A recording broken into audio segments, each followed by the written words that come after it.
I want to join with my distinguished colleagues here in our collective call for a greater engagement.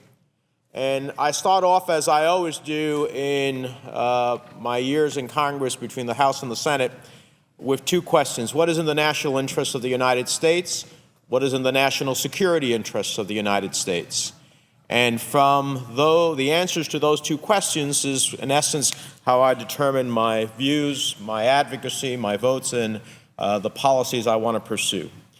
And there are vital U.S. interests engaged in Syria. First, of course, there is a humanitarian crisis, probably the most significant humanitarian crisis at this moment. 70,000 dead and climbing, 4 million displaced.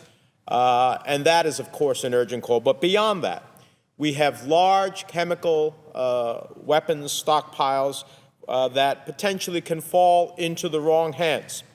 And some have, by a whole host of public reports, already been used against the Syrian people. And unless you believe that somehow the rebels have in their possession chemical weapons, then this largely has to be from Assad. And he has used them. And I think once you use them, you are willing to use them even in greater quantities. And that is a real concern. The Syrian state could collapse. That would leave a safe haven for terrorists, constituting a new threat to the region. You already have al-Qaeda-affiliated al-Nusra. You have Hezbollah. You have the Iranian Guard. You have the opportunity for a safe haven for terrorists, constituting a new threat to the region with broader implications for our own security. The refugee crisis and sectarian violence spread instability throughout the region. The King of Jordan was here about 2 weeks ago and sat with our committee, and he made it very clear. His population has already increased by 20%. At the rate it's going, the population of Jordan could double. That is not sustainable for the kingdom. This is one of the countries that has been one of our most significant and faithful allies and a constructive ally in the region. We cannot afford for that ally to ultimately find itself in a position in which it could very well collapse.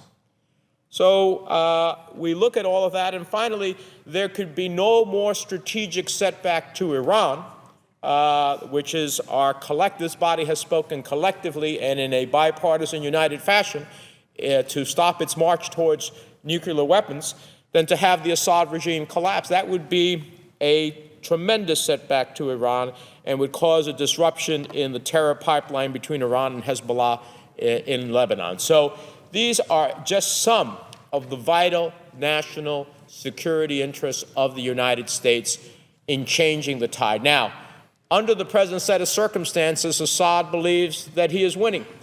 And for so long as he believes as he is winning, he will continue the course that he is on. There has to be a change in the tipping point here.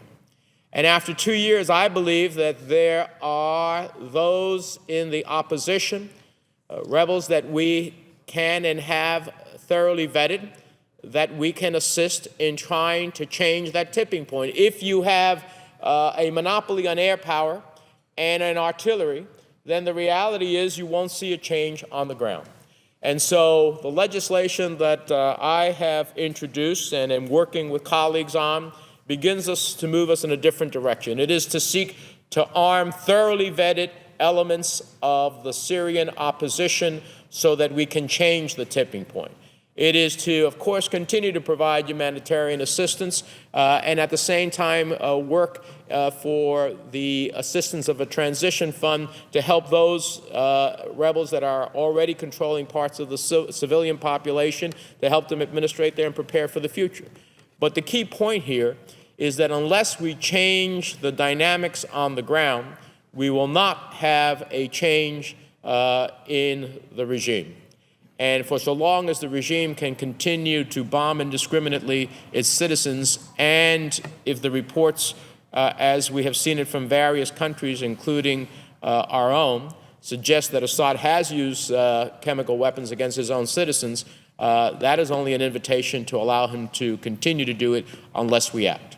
And so I am willing to consider other options. I know that my colleague, Senator McCain, very distinguished in this field, has suggested others. I am willing to consider those as well.